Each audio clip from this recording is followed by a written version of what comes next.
Santo, Santo, Santo.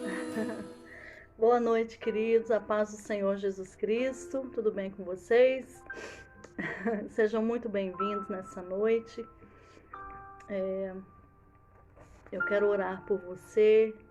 Estamos felizes, né? Porque Jesus está vivo e isso é uma grande alegria saber que nós temos um Deus que Ele não está em um madeiro, Ele não está preso em uma correntinha, mas Ele criou os céus e a terra e Ele está aqui, Ele está aí, né? E é uma grande honra recebê-lo, amém? Em nome de Jesus. Nós estamos aqui e vamos começar a orar nessa noite para que o Senhor Jesus fale conosco, né? Temos muito a aprender nesta noite, assim como todos os dias da nossa vida. Como nós aprendemos ontem, a sabedoria ela nos faz dizer: preciso aprender mais. Eu não sei ainda o suficiente, eu preciso crescer, né? A sabedoria nos faz abrir os nossos ouvidos e dizer: eu quero crescer, eu não sei nada ainda. E quanto mais a gente estuda, mais a gente não sabe. Então, assim, sejam bem-vindos, amém? Vamos orar? Pai, muito obrigada, Pai, porque o Senhor é maravilhoso. Nesta noite nós estamos aqui, Senhor amado, para render a Ti a nossa gratidão. Para render a Ti, Senhor amado, a nossa reverência. Para render a Ti a nossa devoção. Para dizer que confiamos nos Teus atos, nós confiamos nos Teus feitos, nós confiamos nos Teus sinais. O Senhor é um Deus que sinaliza a nós, dizendo que o Senhor está perto. E eu quero Te agradecer, Pai, nesta noite, conforme o Senhor me disse, eu peço que o Senhor sonde o coração e o pedido de cada pessoa que está nesta live. Porque o Senhor me mostra pequenos presentes sendo entregues cuidadosamente na mão dessas pessoas. E eu quero pedir ao Senhor, em nome de Jesus, que elas comecem a receber e a entender a Tua unção. Pai, onde estiver, Senhor, um enfermo, que ele seja curado nesta noite. Em nome de Jesus, Pai, eu Te agradeço por esse remédio tão maravilhoso que o Senhor está colocando no coração desta pessoa, que achava que nunca ia conseguir sair da crise emocional. E hoje é uma noite que o Senhor escolheu para curar este coração. Eu agradeço porque o Senhor está pondo remédio nos olhos das pessoas. E as distorções estão sendo removidas, Senhor. Eu Te agradeço porque Tu vais honrar pessoas. Eu Te agradeço, Pai, porque a Tua atmosfera de milagre está aqui. Porque entre nós está o Senhor Jesus, ressurreto dentre os mortos.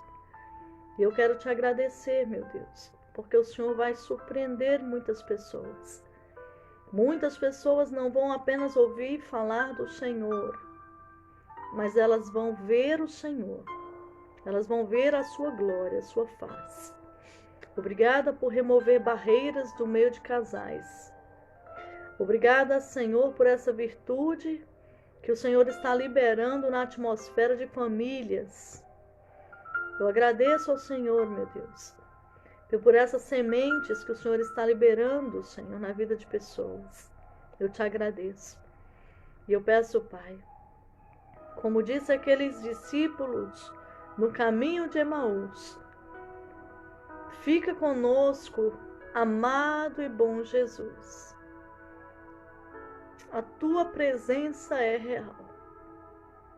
Obrigada por abrir essas ataduras e abrir os caminhos para que possamos passar. Obrigada porque o Senhor está enxugando lágrimas nesta noite. Obrigada porque haverão desertos que vão florescer. Obrigada por regar este jardim, Senhor, com essas flores que precisavam, Senhor, dessa presença, desta essência. Obrigada porque o Senhor coloca pessoas no colo nesta noite. Obrigada porque o Senhor se revela, Senhor, quando Tu quer, onde Tu quer, Senhor. Eu Te agradeço por esta aliança de fogo que está aqui, Senhor, ao nosso redor. Eu Te agradeço, Pai, porque mortos espirituais o Senhor ressuscitará nesses dias. Eu Te agradeço, Pai, porque o Senhor está vindo sobre a Tua noiva, independente da situação econômica, financeira. E o Senhor vai renovar muitos corações que já estavam dizendo que, Senhor, eu não aguento mais. E o Senhor abrirá os sepulcros. E o Senhor vai fazer ressuscitar pessoas a nível espiritual. E essas pessoas vão começar a ter experiências com o Senhor e serão renovadas pelo Teu amor. Porque o Senhor passa pela terra com a balança, sim, mas o Senhor também passa na casa dos Teus filhos, para derramar a Tua virtude em cada um. E é essa presença, é esta essência que está aqui nesta noite. Eu Te agradeço, Senhor, porque ataduras que o inimigo tentou colocar como fitas adesivas nos lábios de profetas, o Senhor remove. E o Senhor traz novas experiências, novas estratégias Deus está dando. Deus está alargando visão de pessoas que são empresárias nessa noite e que têm clamado ao Senhor. E Deus diz assim que Ele é Deus que restitui aquilo que foi roubado. E Deus vai surpreender pessoas e os testemunhos serão contados. Obrigada, Jesus de Nazaré, meu Senhor, porque a Tua presença é real. Em nome de Jesus nós declaramos cura. Em nome de Jesus nós declaramos algemas abertas nas mãos e nos pés. Em nome de Jesus nós declaramos aguilhões que estavam nos pescoços das pessoas abertos. Em nome de Jesus nós declaramos colírio para os nossos olhos. Que as nossas vestes estejam alvas e que não falte o óleo sobre a nossa cabeça. Em nome de Jesus, nós declaramos um consolo sobrenatural sobre todos aqueles que perderam entes queridos. E nós recebemos, Senhor, o espírito de sabedoria, o espírito de entendimento, o espírito de conselho, o espírito de inteligência, o espírito, Senhor amado, de ousadia, um espírito de liderança que vem de Jesus, para termos o olhar do Senhor e as estratégias do Senhor. Oh, Espírito Santo de Deus, abraça-nos nesta noite, envolve-nos nesta dimensão, que estas asas estejam protegendo tudo que é ligado a nós, e que em nome de Jesus, transforma essas águas em vinho, transforma essas lágrimas em regozijo. Em nome de Jesus. Que haja vida na sua vida. Que haja paz na sua casa. Que haja saúde nos seus ossos, no seu corpo, na sua mente, na sua alma. Em nome de Jesus. Que possamos nos deleitar no Senhor, porque Ele satisfará os desejos do nosso coração. Em nome de Jesus, nós lançamos sobre o Senhor e entregamos toda a nossa ansiedade, porque o Senhor cuida de nós. Em nome de Jesus, nós declaramos que as águas do mar se aquietam, e que o nosso coração seja aquietado pela Tua voz, que diz: aquietai-vos e sabei que eu sou Deus. Em nome de Jesus, Pai, que as orlas das Tuas vestes encha o templo, e que a Tua glória, a Tua nuvem de glória, encha a nossa vida, que somos o templo. Eu quero declarar em nome de Jesus que haverão testemunhos, E quero declarar também a falência de todo o projeto de Satanás, de toda conspiração contra a vida dos meus irmãos. Nós declaramos agora, colocamos diante do Senhor como igreja as causas que estão na justiça. Colocamos diante do Senhor agora e pedimos que o Senhor libere anjos poderosos para abrir essas gavetas, para tirar esses papéis, para carimbar esses papéis, para assinar esses papéis. Nós declaramos que o Senhor como juiz, Senhor, nós reconhecemos, vemos que o Senhor está se levantando em prol, Senhor, de algumas pessoas que estão com a causa na justiça, porque assim o Senhor me mostra um juiz de pé, e o Senhor assinando alguns papéis. E eu quero exaltar o teu nome, Senhor, porque tu és bom, e porque a tua misericórdia dura para sempre. Nós engrandecemos ao Senhor, nós honramos o Senhor. E nós recebemos sim essa presença santa e maravilhosa, que nos faz entender todos os dias que nós fizemos a melhor escolha da nossa vida, que foi nos entregar a Jesus Cristo de Nazaré e fazer dele o centro da nossa vida, o nosso Senhor e o nosso Salvador. Nós queremos agradecer ao Pai, ao Filho e ao Espírito Santo, em nome de Jesus, por estar conosco nesse tempo. Muito obrigada, Senhor. Muito obrigada por nos fazer desfrutar deste grande amor. Em nome de Jesus. Aleluia. Glória a Deus. Não sei como você está aí, mas aqui a nuvem de glória está muito forte. Amém? Muito forte, algo sobrenatural que só Deus pode fazer na nossa vida. Amém, queridos? Então vocês são bem-vindos a esse ambiente da presença santa de Jesus, né? Essa presença maravilhosa que está entre nós. E Jesus está vivo entre nós, ressurreto dentre os mortos. E Ele está tocando a sua vida nessa noite. Ele está renovando você. Veja o Senhor curando ossos nessa noite.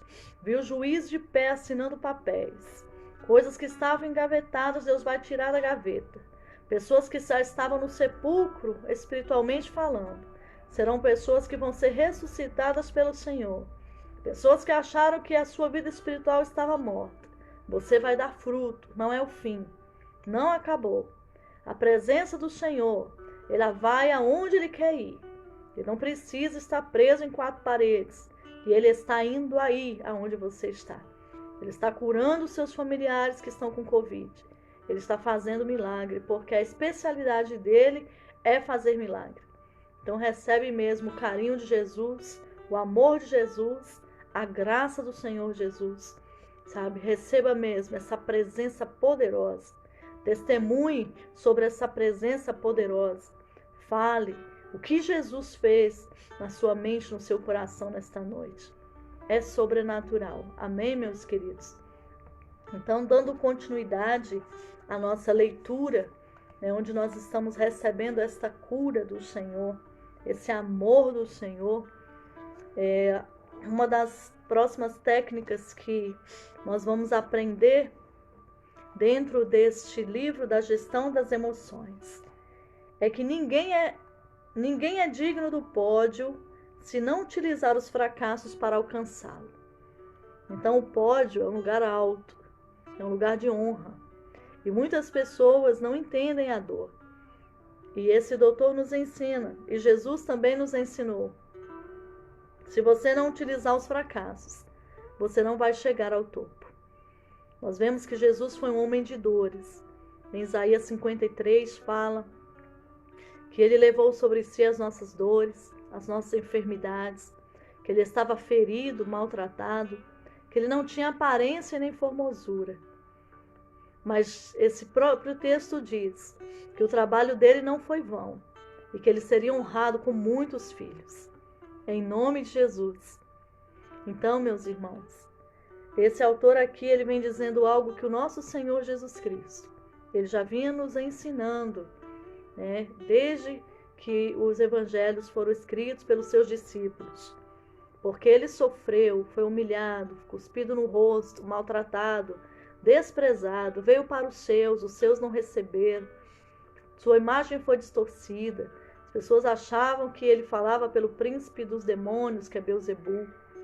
Então ele passou por todas as etapas que nós humanos passamos, mas ele não desistiu. Ele foi obediente ao Senhor até morte e morte de cruz. E quando ele chegou ao terceiro dia, ele ressuscita. Deus o ressuscita com seu poder. E o Senhor hoje está à direita do Pai e ele intercede por nós. Então aqui, segundo esse doutor que se converteu ao cristianismo, ele diz assim que a gestão da emoção, que é a liderança das nossas emoções, valoriza o processo mais do que o ponto de chegada. Ou seja, entendemos que há um processo, né, antes de você ser honrado, antes de você crescer, de ser admirado, há um processo. Então a liderança das emoções vai valorizar esse processo. Numa sociedade fast food, onde tudo é muito rápido, nós precisamos entender que existe sim um processo. E a gestão da emoção também valoriza o exaltar do treinamento mais do que o resultado. Quem ambiciona o sucesso, mas despreza a disciplina, não é digno do pódio. Tem pessoas que querem sucesso, tem pessoas que querem alcançar lugares altos, mas elas desprezam a disciplina. Então, ela não será digna do pódio. Quem ama os aplausos, mas desvaloriza as vaias, não é digno de brilhar no palco. Então, muitas pessoas não sabem lidar com as vaias. Muitas pessoas não sabem lidar com as críticas, né? Mas querem brilhar no palco. Então, é isso que ele está trazendo. Quem ama o conforto dos palácios, mas desvaloriza o prazer de carregar pedras para construí-lo, não é digno do conforto que eles oferecem. Os sonhos não determinam o lugar onde você chegará, mas patrocinam a força necessária para tirá-lo do lugar de onde está. Então, quando você tem um sonho, você vai ser convidado a sair de um ambiente de comodismo, de passividade e começar a agir e a caminhar em prol desse sonho. Muitas pessoas entram em disputas esportivas ou profissionais em desvantagem competitiva, pois não sabem que toda competição se ganha primeiro na arena da mente, no território da emoção, e só depois no esportivo, corporativo ou social. Valorizar o processo é vital para tal conquista, já que relaxa o eu, alivia tensões, canaliza a energia para suportar perdas, superar dificuldades e reciclar as derrotas da jornada.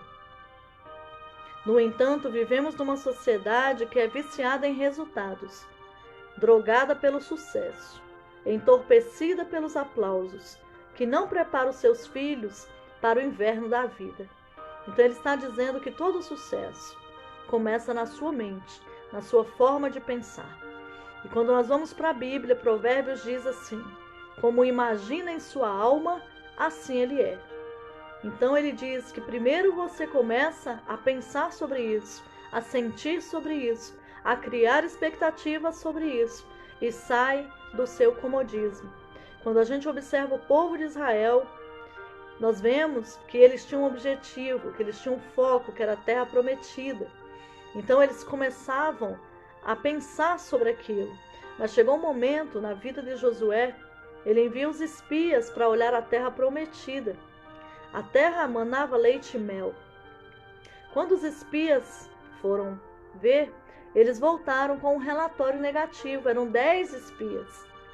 E eles olharam e disseram: olha, realmente a terra mana leite e mel, mas tem muito gigante lá. E nós somos pequenos diante deles. Irmãos, no meio de uma grande multidão, só levantaram-se 2, Josué e Calebe, que tinha uma visão e uma vitória dentro de si. E eles disseram: se o Senhor está conosco, e se o Senhor disse que nós vamos vencer, com o Senhor nós somos maioria. Então aqui o doutor ele vem dizendo que se você quer sucesso, isso vai começar dentro de você. vai começar na sua mente, no seu coração. E ele diz assim: as flores surgem na primavera ou no inverno? É na escassez hídrica, na agressão do frio e nas rajadas implacáveis dos ventos cortantes característicos do inverno que as plantas secretam as flores que desabrocham na primavera. Que coisa linda! Então, dentro de cada plantinha, mesmo no inverno, no vento, na dificuldade, lá dentro da plantinha, ela está guardando a flor. E quando chega a primavera, essa flor desabrocha. O que ele quer dizer com isso? Dentro de nós, independente de ventos, de tempestades, de invernos, nós precisamos guardar essa florzinha, esse sonho, porque vai chegar o momento da primavera e esse sonho ele vai desabrochar. As flores contêm as sementes que refletem o desejo irrefreável de perpetuar a vida. Quem tem medo do frio, seja ele representado por angústia, perda, fracasso, vaia, vexames, traição, não é digno das mais belas flores. Todo vencedor já beijou a lona do fracasso. Crises, insucessos, falências não são sentenças finais de um líder inovador, mas etapas na conquista de seus melhores alvos, nas quais forma janelas light que o levam a proclamar dia e noite que os melhores dias estão por vir. Vaias, vexames, decepções não são calabouço de líderes inovadores, mas são nutrientes que encorajam a se reinventar e a consolidar a autoestima. O capital das experiências não tem preço e deve ser hipervalorizado, inclusive na formação de mentes brilhantes. Desculpe, irmãos. Mas em que sociedade ele é valorizado? Em que universidade ele é exaltado? Em que escola é encenado? Vivemos na era do culto às celebridades, uma desinteligência sem precedente, na era da minimização da grandeza dos anônimos, dos verdadeiros heróis, aqueles que nunca tiveram sob holofotes. Sob o ângulo da gestão da emoção, nada é jogado fora, nem nossas loucuras, nem nossa sanidade, nem nosso júbilo, nosso humor depressivo. Quando choramos lágrimas inconsoláveis, o nosso eu deve ser capaz de transformar cada gota não num ponto final, mas numa vírgula, para que escrevamos os melhores textos de nossa história. Então, o que ele está dizendo? As mentes brilhantes, elas não jogam nada fora. Independente das dores, dos vexames, das vaias, ao invés delas desistirem, elas vão fazer de tudo isso um nutriente. E elas vão ter força para ir além e para alcançar não só as flores, mas também as sementes que estão nas flores. E aí ele vem trazendo, irmãos, outra técnica, a arte de perguntar e a superação da ditadura de resposta. Ele fala que um dos treinamentos mais lúcidos do eu, para formar uma mente livre, uma mente criativa, não é defender uma tese de doutorado ou escrever artigos científicos, mas é ter estreita afinidade com a arte de questionar e ter plena convicção de que cada resposta é o começo de novas perguntas. O que ele está dizendo? Que muitas vezes as pessoas elas têm algumas perguntas e elas não fazem, porque elas são às vezes proibidas. Talvez elas cresceram dentro de um ambiente de ditadura, onde as pessoas não toleram perguntas. E que dentro desse treinamento, a lucidez vai nos fazer perguntar. E cada vez que a gente sana uma dúvida, a gente cresce em mais perguntas. Por quê? Porque está abrindo o leque da nossa mente. E ele fala que nada provoca tanta curiosidade e a capacidade de observar quanto à arte de perguntar. Percebe-se que os discípulos mais próximos de Jesus, aqueles que perguntavam bastante, eles cresciam muito mais. Então existe isso. Nós que somos líderes sabemos que existem pessoas que elas perguntam, elas querem saber sobre a Bíblia, sobre alguns conflitos que elas estão vivendo, como que elas vão sair daquilo, se elas devem ou não abrir mão do sonho. E à medida que nós vamos respondendo essas perguntas, mais perguntas vão surgindo. E isso é um sinal de crescimento. Isso é um sinal de lucidez. Isso é um sinal de que a sua curiosidade vai te fazer crescer. E ele diz que o genoma das mentes empreendedoras é a arte da pergunta. Que as mentes inovadoras, elas gostam de perguntar. É o combustível para libertar o imaginário e para fomentar o mais nobre e aberto dos pensamentos. Quem não se enamora do estresse das indagações não libertará a criatividade, não gestará novos conhecimentos. Um cientista, um pensador, não morre quando o seu coração para de pulsar, mas ele morre quando a sua mente para de perguntar. Você vê que as pessoas que têm as mentes bem ativas, elas são extremamente atentas, observadoras, e elas perguntam bastante no sentido de crescimento. Não é aquela pergunta rebelde, para destruir o outro, mas porque elas querem crescer. E ele diz que a gestão da emoção, que é a liderança das nossas emoções, recomenda que os executivos sejam rápidos em questionar, mas pacientes em analisar e responder. Líderes tensos resolvem problemas, mas não previnem crises.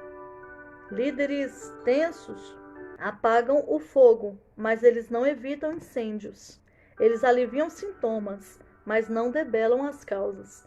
Então ele diz que a pessoa que ela é tensa, ela é ditadora, ela não permite que talvez os outros até ajudem através de uma pergunta, eles não têm a prevenção das situações difíceis. Ele pode até apagar o fogo, ou seja, a coisa tem que acontecer primeiro para ele agir. É diferente daquele que se previne para que o incêndio não aconteça. E através do conhecimento nós enchemos as nossas recâmaras. A Bíblia fala sobre isso em Provérbios. Quando nós enchemos as nossas recâmaras do conhecimento, inclusive quando nós estudamos a palavra de Deus, nós somos até mais eruditos até do que os idosos. E olha que os idosos têm muita experiência para contar.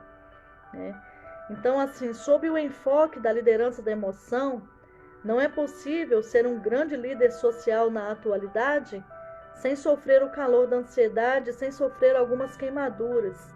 Até porque é um tipo de ansiedade vital e saudável. Ele diz que existe uma ansiedade que anima, que motiva, que inspira o ser humano. Então não é aquela ansiedade que te trava, que te mata, que te deixa paralisado. Segundo aqui o doutor, existe uma ansiedade que ela é boa, porque ela vai te inspirar. Aquela ansiedade, por exemplo, você está preparando um congresso, e você quer fazer a melhor decoração. Então essa ansiedade é boa, porque ela vai te inspirar, ela vai te trazer novas ideias, ela vai te dar novos caminhos. É diferente daquela ansiedade que paralisa. Então, existe uma ansiedade que nos leva a superar desafios, Abriu-se um concurso, a pessoa está assim, ansiosa no sentido de como vai ser aquela expectativa, estuda com essa motivação boa. Segundo os doutores, isso é algo lindo e saudável, porque vai fazer com que o seu sonho se materialize, Então, assim, no caso, por exemplo, na área sentimental, particularmente, eu tinha meus cadernos, minhas anotações, eu tinha alguns desenhos, que eu fazia quando eu orava pela minha vida sentimental, quando eu orava pela minha casa futura, pelo meu casamento, Então, assim, era uma ansiedade boa que me inspirava, me inspirava. Então, era uma coisa minha, só minha com Deus. Eu não saía mostrando por aí, mas eu tinha aquilo no meu coração. E quando você vê o sonho materializado, é muito bom. Porque um dia eu estava longe do sonho. Um dia eu estava apenas sonhando. Um dia eu estava apenas almejando. Um dia, vocês vão rir, mas é verdade, dentro do meu quarto, eu me ajoelhava, né, com a minha fé, e na minha mente eu estava dizendo, amor, vamos orar. E eu não tinha ninguém dentro do quarto. Eu era solteira, mas eu acreditava naquele sonho. Hoje, eu estou dentro do sonho. Hoje eu estou vivendo isso, por exemplo. Hoje eu me ajoelho e oro com meu esposo. Antes eu fazia isso na minha fé, né, na minha criatividade, sozinha. Mas hoje eu estou dentro do sonho. Antes eu arrumava às vezes a casa da minha mãe pensando na minha casa própria. Hoje eu estou dentro do sonho, né? Antes quando eu ia para o trabalho naquele ônibus super apertado, né? Eu sonhava, imaginava dentro de mim sobre o que Deus ia fazer, que eu ia trabalhar, Deus ia me dar um carro, eu não ia precisar mais passar por tantas dificuldades. Hoje eu vivo esse sonho, né? Antes eu tinha um sonho, eu cantava às vezes, pegava uma escova de cabelo e cantava na frente do espelho. Eu não sei se minha irmã lembra disso, né? Eu gostava de cantar na frente do espelho, de ministrar na frente do espelho, né? Era um sonho dentro de mim. Hoje é uma realidade, eu faço isso para inúmeras pessoas. Então, irmão, não deixe de sonhar, né? Não deixe de saber que você vai trazer em nome de Jesus a existência. Deus vai trazer na sua vida a existência, aquilo que está no coração de Deus para a sua vida. Amém? Então, assim, diz que um grande empreendedor, ele deve gerenciar a ansiedade para que ela não seja patológica.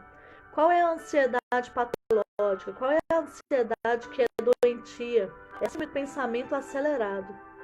Sabe, tem gente que tem a síndrome do pensamento acelerado, ele não consegue se focar em nada, ele não consegue determinar nada, ele não consegue organizar os seus caminhos, porque a sua mente, as pessoas dizem que é uma mente perturbada, né, na linguagem espiritual, mas é a síndrome do pensamento acelerado, aquela pessoa que não consegue contemplar o belo, como nós já falamos, não consegue se aquietar, se ouvir, se interiorizar, saber o que precisa mudar, saber aonde estar e para onde ela quer ir.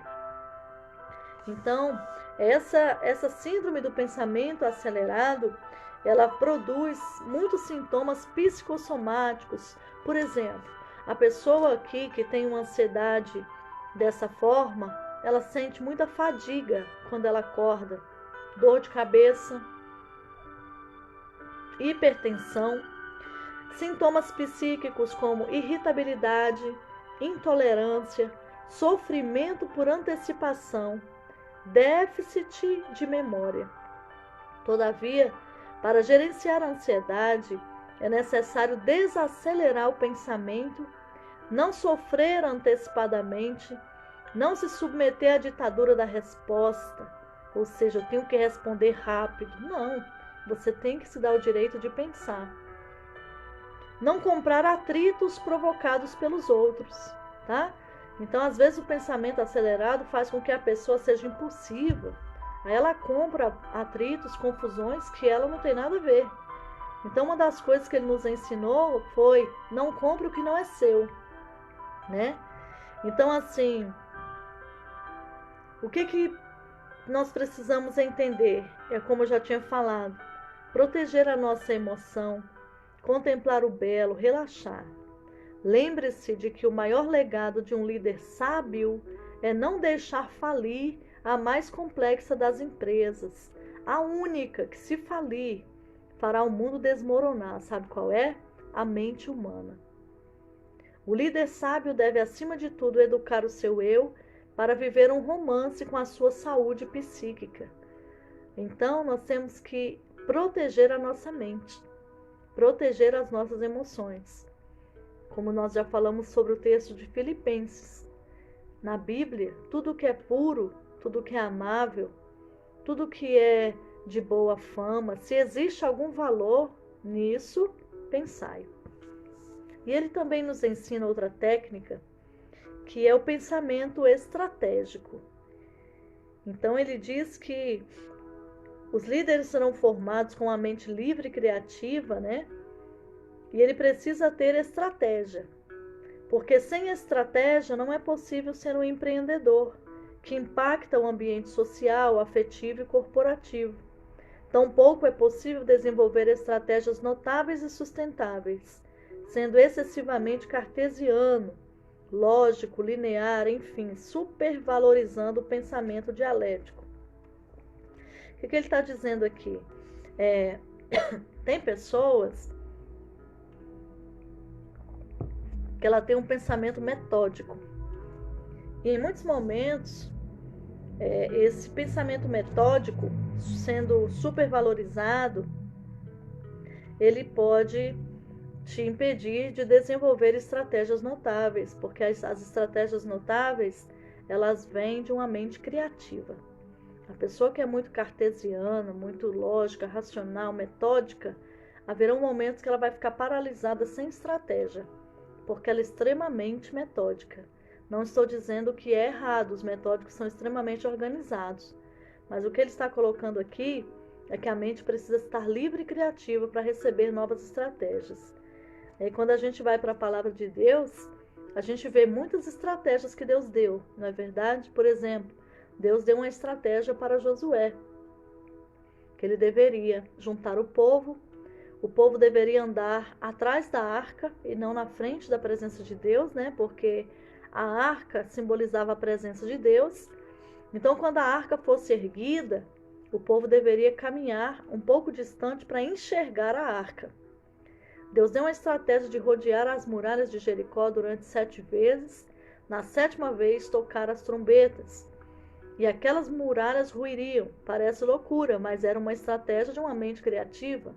Aconteceu? Sim. Deus também trouxe muitas estratégias a Gideão. Os midianitas estavam devorando tudo do povo de Israel. E Deus deu para ele uma estratégia. Havia muitas pessoas que estavam querendo lutar com Gideão naquela batalha. Deus olhou e disse: são muitos que estão com você. Fale o seguinte: aqueles que forem covardes podem ir embora. Irmãos, foram inúmeras pessoas embora. Se eu não me engano, foi mais de 12.000 pessoas embora. E aí o Senhor deu outra estratégia para ele. Falou: olha, vocês vão beber a água no rio. Aquele que lamber a água como um cão, esse você pode colocar de lado, pode dispensar. Aquele que levar a mão nos lábios e tomar a água, esse que vai lutar com você. E quantos foram? Foram 300. E ele disse: vocês vão levar cântaros com tochas dentro deles. E vocês vão gritar pelo Senhor e por Gideão. E vocês vão quebrar os cântaros. E quando eles ouviram a estratégia de Deus, parecia loucura. Por quê? Porque o arraial dos midianitas era como gafanhotos. Eles eram inumeráveis, não podiam nem ser contados. Era como a areia do mar, de tanta gente que era. Aí Deus escolhe 300 e faz fazer um negócio desse. Não é coisa de uma mente criativa? Se fosse uma pessoa metódica, você acha que ela ia fazer? Não ia. Ela ia somar, multiplicar e ia dizer: não vai dar certo. E aí, quando eles fizeram, o que aconteceu? Deus tinha um plano. Os midianitas se mataram entre eles e Gideão, ele foi abençoado, né, naquela peleja. Então, irmãos, Deus dá estratégias.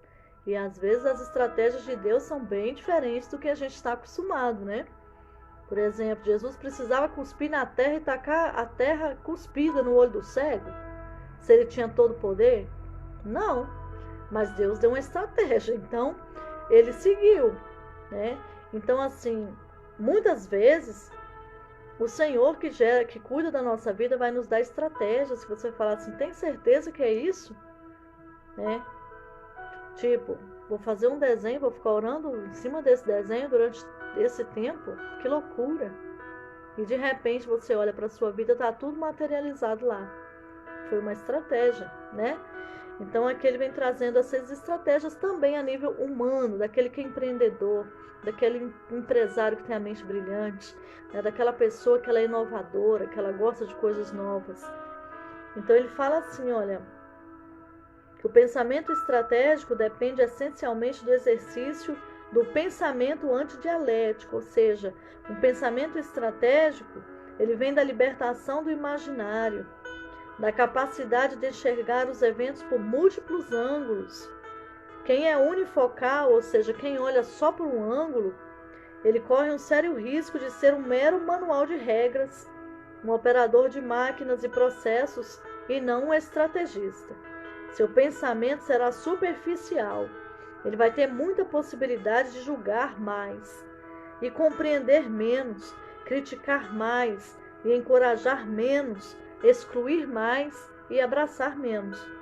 As pessoas que enxergam o mundo apenas por um ângulo frequentemente são egocêntricas e elas comprometem a sua saúde emocional e a de quem amam.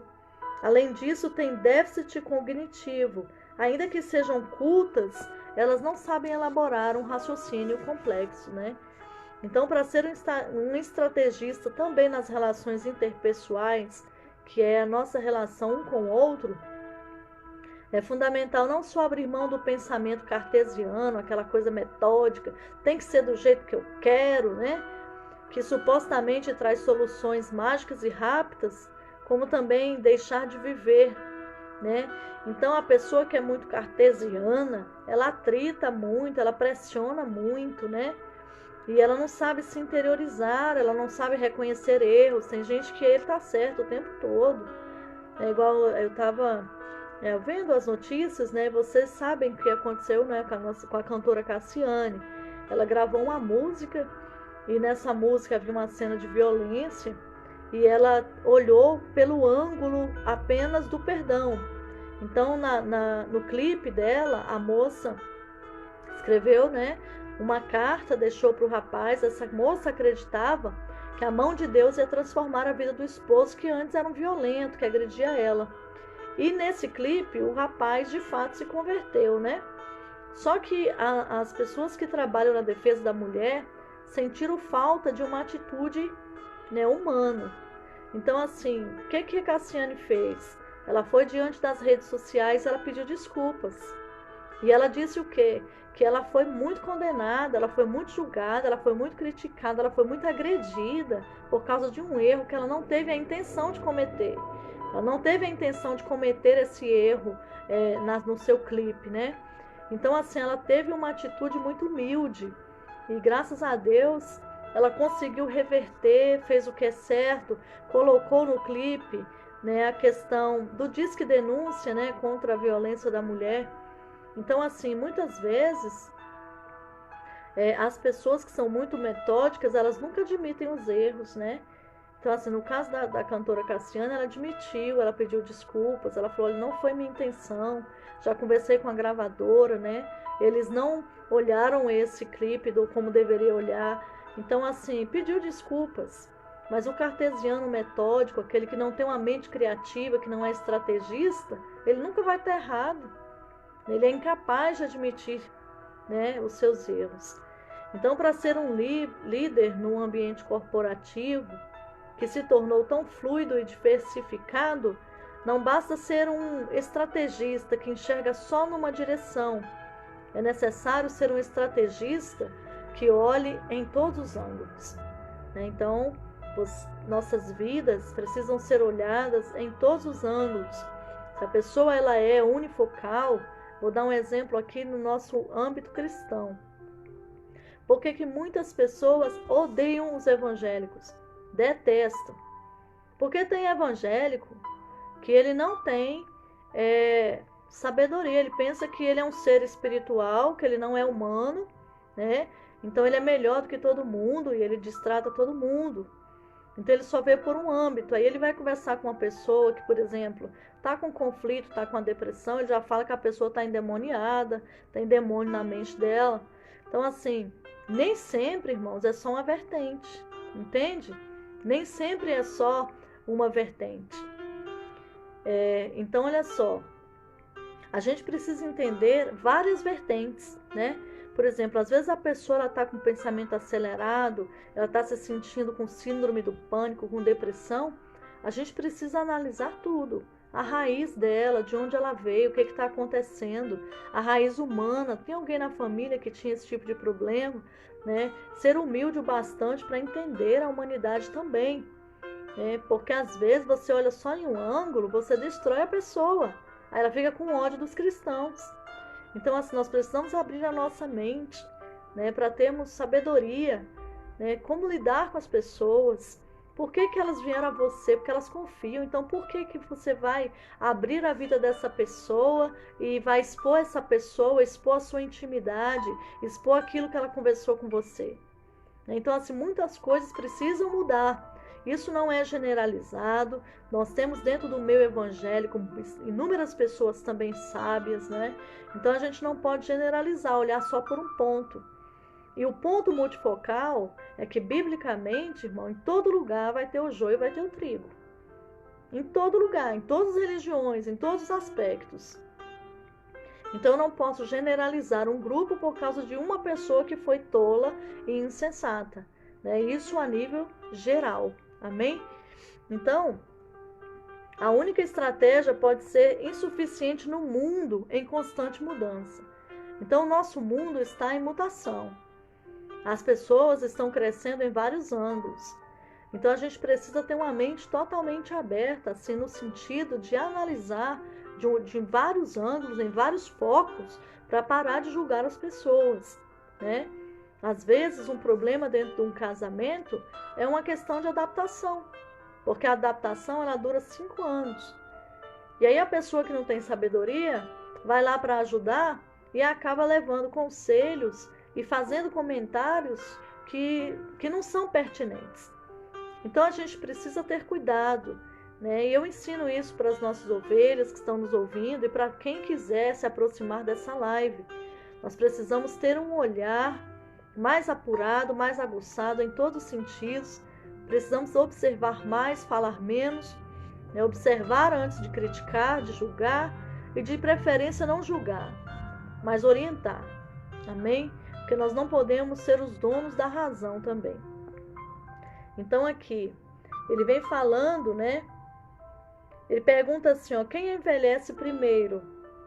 Os profissionais ou os produtos? Aí ele fala que os profissionais envelhecem antes de seus produtos. Algumas empresas estão em sua infância, porém seus colaboradores não se anteciparam aos fatos e por isso seus produtos deixam de ser desejáveis. Então vamos colocar aqui no nosso ponto de vista, tá? Não estou falando contra a tradição, porque eu acho que a tradição ela é boa. A tradição ela conserva muitas coisas, tá? Então não estou falando contra a tradição, até porque eu vim de uma igreja tradicional, né? Mas assim, o que ele está colocando é que se você não tem uma visão multifocal, você vai envelhecer e vai chegar um momento que as pessoas vão procurar os produtos e não vão encontrar, porque os seus produtos estão em infância. Vamos colocar um pouco isso aqui dentro do nosso âmbito cristão, né? Hoje em dia, antigamente as igrejas eram assim, os homens sentavam de um lado, as mulheres sentavam do outro, ainda tem algumas ou outras que são assim, né? Era aquela questão assim, você ouve a palavra e vai embora, né? Não tem muito contato em algumas igrejas, né? Então a gente está dentro de um mundo, por exemplo, um novo tempo onde muitas pessoas, milhares de pessoas estão em depressão. Milhares de pessoas estão solitárias. Milhares de pessoas tiveram que sair das suas terras para vir para Brasília para trabalhar. As moças estão sozinhas aqui em Brasília. Então você acha que você vai ser um bispo, que você vai lá, prega a palavra, vira as costas e vai embora, que isso vai ser bom? Na era que a gente está vivendo? Não, por quê? Porque a gente está vivendo um tempo onde a gente precisa ter mais atenção e sermos mais cuidadosos em todos os sentidos. Por exemplo, você vê uma pessoa que ela está no culto, toda vez ela está em prantos. Aí você fala, não, pode ir embora, seja forte, corajosa. Será que essa pessoa não precisa colocar uma mágoa para fora ou precisa de um abraço para ser curada da sua depressão? Porque o abraço, cientificamente, ele cura. O abraço, cientificamente, ele cura. Então, assim, será que as pessoas do mundo não estão num estado de depressão profundo porque elas estão mecanizadas com esse uso de máscaras, não pode se abraçar, não pode tocar a mão, e elas estão se sentindo solitárias em pânico? Então a gente está dentro desse período. Então uma igreja, hoje em dia, nesse tempo, ela precisa oferecer uma visão e uma orientação em todos os níveis. Eu não posso pegar uma pessoa que sofreu um luto absurdo e falar: minha filha, levanta e marcha, levanta a sua cabeça, né? Então são assim palavreados que não ajudam muito. Será que essa pessoa não precisa conversar pelo menos 15 a 30 minutos para ir para casa um pouco mais leve? Então, assim, aqui ele está falando da empresa, de um produto envelhecido, né? Mas será que em muitos lugares os rituais evangélicos não estão muito envelhecidos também? Eu não estou falando de músicas do passado, porque aonde Deus está, você pode cantar a canção que for, né, da harpa cristã, do cantor cristão, Deus vai se manifestar. Eu estou te falando da forma como você está apresentando Cristo para as pessoas. Será que a gente não está apresentando um Cristo ou um Deus velho, carrancudo, que tem um pau na mão e que vai matar todo mundo? Então, assim, quem a gente está apresentando? Vocês estão entendendo? Então, assim, o maior desafio aqui, ele está falando de empresa. O maior desafio de uma empresa não é ter produtos notáveis, mas ter colaboradores com a mente notável, capazes de manter a empresa sempre jovem, ágil, sonhadora e inovadora. Sabe quantas pessoas já me procuraram e disseram assim: bispa, eu entrei ali na igreja e fulana de tal tinha uma mente tão bacana, ela me deu um abraço que eu fui curado naquela noite. Já ouvi isso de inúmeras pessoas. Então ele vem falando aqui, a questão não é o produto, é a mente de quem está colaborando com aquele lugar. Isso serve para a sua família, né, na educação dos seus filhos. Né? Será que seus filhos são aconchegantes, são hospitaleiros? Ou eles desprezam, menosprezam as pessoas? Né? Os seus colaboradores, as pessoas que trabalham com você, será que eles têm a simpatia, essa educação, né, de chegar: ó, meu irmão, se precisar de qualquer coisa, pode me ligar, tá aqui meu telefone, viu? Eu quero abençoar a sua vida, eu estou aqui para te servir. Então, assim, irmãos, a gente está numa sociedade que a gente precisa ter uma mente criativa nesse sentido também. Jesus, ele era, assim, extremamente uma mente aberta e inovadora. Vocês sabiam que as pessoas daquela época achavam que Jesus, ele ia vir riquíssimo dentro da área política? Vocês sabiam que eles queriam usar Jesus com a sua unção de curar, né, para promovê-lo a rei, e ele não aceitou, ele se retirava, porque Jesus, ele tinha uma mente muito legal, sabe? Ele estava no meio da multidão, olhava para a árvore e via lá um cara lá em cima, e aí ele chegava: Zaqueu, desce daí, porque hoje eu vou comer lá na sua casa. Acho que Zaqueu falou: como assim, né? E as pessoas falando: mas ele vai comer com pecador. Então Jesus era muito legal, irmãos, sabe? Ele que já sabia o futuro, ele já entendia que ia ter que encontrar com uma mulher que era samaritana, num poço de Jacó, mudar a vida dela, que aquela mulher seria missionária. Então Jesus era muito bacana. Os discípulos chegaram e falaram: Jesus está conversando com a mulher. Jesus estava assim, transformando a vida dela. Então, assim, ele tinha essa mente criativa, né?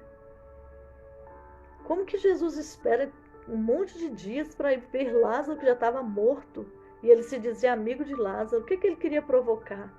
Ele queria fazer de Lázaro um grande testemunho para o futuro. Porque quando ele chegou, para os judeus, a data que Jesus chegou, o morto nunca mais ia ressuscitar. Mas Jesus vai lá e ressuscita o morto. Por quê? Qual era o objetivo dele? Fazer com que essa pessoa fosse testemunho do poder de Deus para inúmeras gerações, né? Então ele vem falando sobre essas estratégias e sobre essa mente liberta, né? Que pergunta, que questiona, que quer crescer, que quer melhorar os níveis de agilidade, que quer melhorar a capacidade de reciclar. Eu já ensinei o que é reciclar, né? É você pegar um defeito seu e você muda de tal maneira que aquilo se torna uma coisa atraente, né? Bacana para as pessoas verem. Mudar a qualidade dos produtos, a competência. Então, essas técnicas têm o objetivo de libertar as pessoas do cárcere do sucesso, que é aquela ganância absurda, do cárcere da rotina.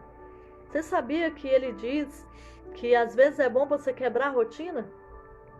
Você está naquela rotina louca, desenfreada, de repente você para tudo, sai ali e chupa um picolé.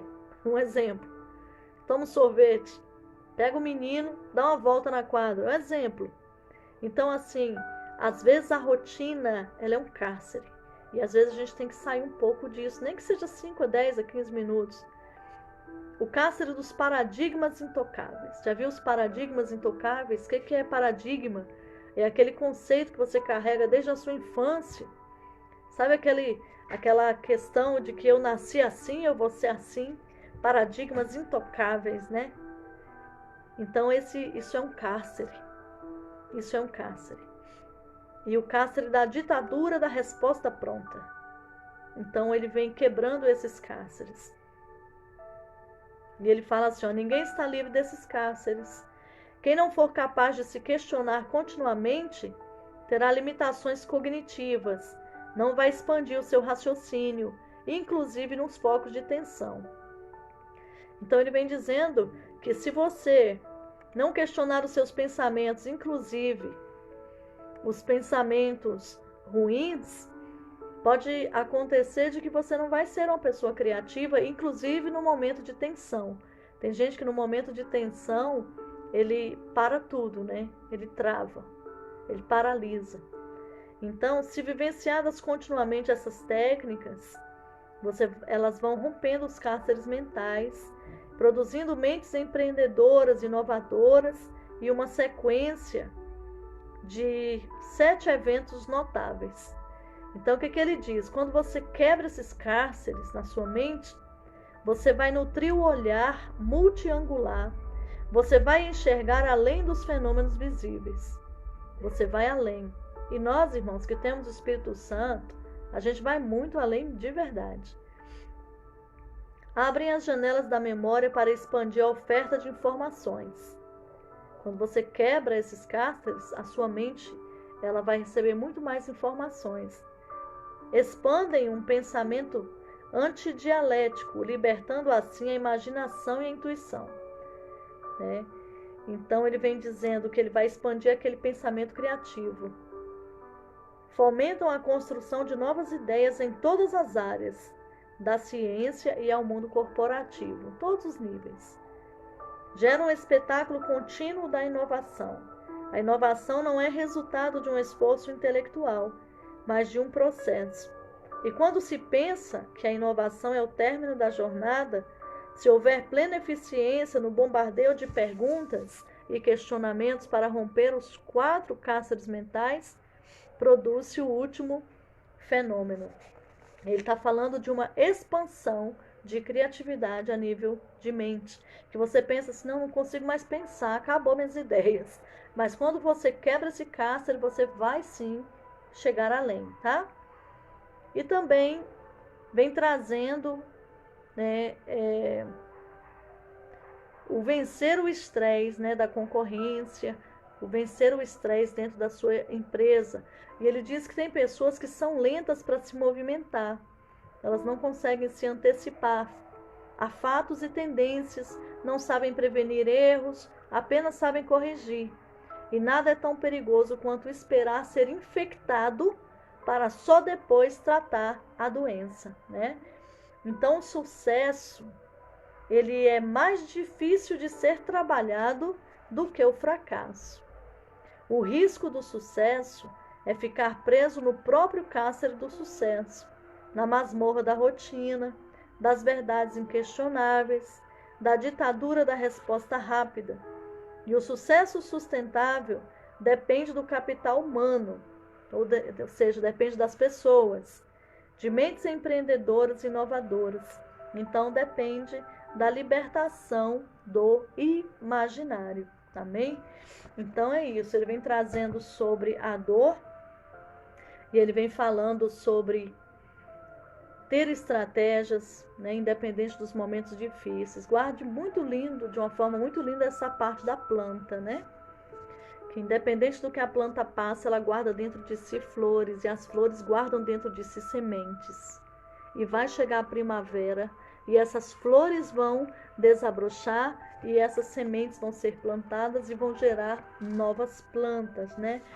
Então, irmãos, falando um pouquinho sobre, para nós encerrarmos, tá? Que eu não vou, deixa-me olhar, nós já vamos encerrar essa live. Eu só quero trazer algumas coisas, porque tem alguns irmãos que estamos juntos aí, trabalhando em relação ao luto, tá? Eu não vou ser demorada, então não vá embora. Ele vem falando sobre que não tem como você evitar o luto. Quando os sobreviventes não demonstram luto pela perda, isso pode ser um sinal que não havia nenhum relacionamento profundo com a pessoa falecida, mas também pode indicar que o processo de luto está sendo negado ou evitado. Falando de momentos difíceis e do luto patológico, que é o luto doentio, se a pessoa, alguém que ela tinha um relacionamento morreu e ela não está sentindo nada, provavelmente ela está negando esse luto. E isso não é saudável. Isso pode levar ao luto patológico, que é o tipo anormal que nós temos que evitar, procurar, tá? Então ele vem trazendo como evitar o luto patológico. Por exemplo, antes da morte da pessoa. A prevenção do luto patológico deve começar muito antes da ocorrência do óbito e pode incluir o seguinte: a. Desenvolver atitudes sadias no lar. Tem pessoas, eu estava conversando isso com meu esposo ontem, né? Nós estávamos assistindo algo e uma determinada pessoa, ela ia morrer em 2 semanas, que o médico falou. Então eles desenvolveram atitudes sadias. Eles fizeram uma festa com muitas flores e começaram a se expressar para aquela pessoa. Então ele fala que uma forma, agora o Dr. Gary Callis, ele fala que uma forma de você evitar o luto patológico, que é o luto da dor, da doença, você tem que desenvolver atitudes sadias no lar. Quando os pais são abertos e honestos a respeito da morte, as crianças aprendem que ela é um fato que deve ser encarado honestamente e discutido abertamente. Tem gente que não quer falar sobre isso, mas os seus filhos precisam saber. Desta forma é possível corrigir conceitos errados e tirar dúvidas. Provavelmente é correto afirmar que uma criança nunca está completamente preparada para a morte, mas uma atitude aberta em casa facilita a comunicação e torna mais natural as conversas futuras sobre o assunto. Antes do meu tio falecer, que foi o esposo da apóstola, eu várias vezes sentei com minhas filhas, expliquei para elas a situação da saúde dele e falei para elas que, mesmo que elas quisessem chorar no momento do luto, seria muito importante elas entenderem que tudo tem um tempo e que se desesperar não vai trazer a pessoa de volta. Então a gente precisa sofrer com uma certa maturidade, no sentido de que essa dor vai passar. Então, quando veio o luto, foi um baque, mas elas superaram. Tanto que na sua escola os professores se preocuparam com as provas e graças a Deus elas foram muito bem nas provas, porque elas tiveram a oportunidade de perguntar e nós tivemos a oportunidade de responder, né? Então, também para não se tornar um luto doentio, discussão das relações familiares. Muitas vezes, o luto se complica por causa de sentimentos como culpa, raiva, ciúme, amargura, competição e outras questões que não foram tratadas e resolvidas antes da morte. Isso pode ser evitado, tornando o luto mais suave se os membros da família, e aqui eu vou encerrar, dentro da família ou dentro das relações interpessoais, nós precisamos aprender a expressar e discutir sentimentos e frustrações. Os seus filhos precisam ver as suas dores e como você conseguiu se levantar após cada uma delas. Perdoarem e aceitarem o perdão dos outros através de expressão verbais. É muito importante a família sentar, falar o que está machucando, aonde precisa melhorar e melhorarem. Expressar amor, aprovação e respeito. Desenvolver uma interdependência sadia, evitando a manipulação e os relacionamentos imaturos. Então, irmãos, eu vou parar por aqui para não ficar muito pesado, tá certo? E vamos dar continuidade amanhã. Então, assim, estamos falando agora sobre o luto patológico. Então, antes da morte, precisamos ter atitudes sadias. Precisamos falar abertamente sobre os assuntos, né? Precisamos expressar o que estamos sentindo. Muitas pessoas só se expressam na morte. Na hora da morte quer pedir perdão, mas a pessoa já morreu. Então, assim, é muito importante que nós tenhamos essas atitudes sadias dentro do nosso lar, dentro das nossas relações interpessoais, para que a gente consiga sair dessa questão do luto patológico. Amém? Eu quero orar por você nessa hora, em nome de Jesus, e espero de coração que você seja muito abençoado e que nós estejamos crescendo juntos nesse conhecimento. Amém? Senhor, muito obrigada por esta noite. Nós pedimos que a Tua presença seja derramada sobre nós e nós recebemos as Tuas sementes, guardamos no nosso coração e oramos por maturidade. Oramos, Senhor, por uma mente desengessada, por uma mente, Senhor amado, criativa, inovadora, com estratégias. Oramos, Senhor, para entender que o processo da dor, Senhor, nos faz gerar nutrientes para sermos melhores.